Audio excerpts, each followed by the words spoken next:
एक किसान अपने खेत में दिन रात मेहनत करता था।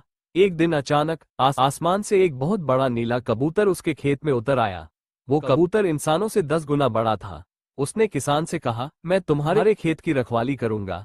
किसान मुस्कुरा ही रहा था कि तभी उसकी तबीयत बिगड़ गई और वो जमीन पर गिर पड़ा। कबूतर घबरा गया। उसने बिना देर किए किसान को अपनी पीठ पर बैठाया और आसमान में उड़ चला।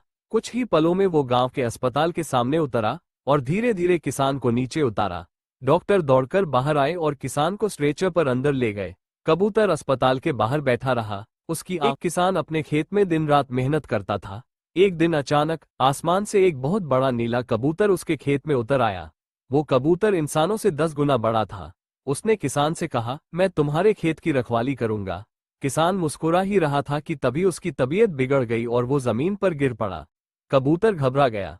उसने बिना देर किए किसान को अपनी पीठ पर बैठाया और आसमान में उड़ चला। कुछ ही पलों में वो गांव के अस्पताल के सामने उतरा और धीरे धीरे किसान को नीचे उतारा। डॉक्टर दौड़कर बाहर आए और किसान को स्ट्रेचर पर अंदर ले गए। कबूतर अस्पताल के बाहर बैठा रहा। उसकी आंखों से आंसू गिरते रहे, क्योंकि किसी ने लाइक सब्सक्राइब नहीं किया।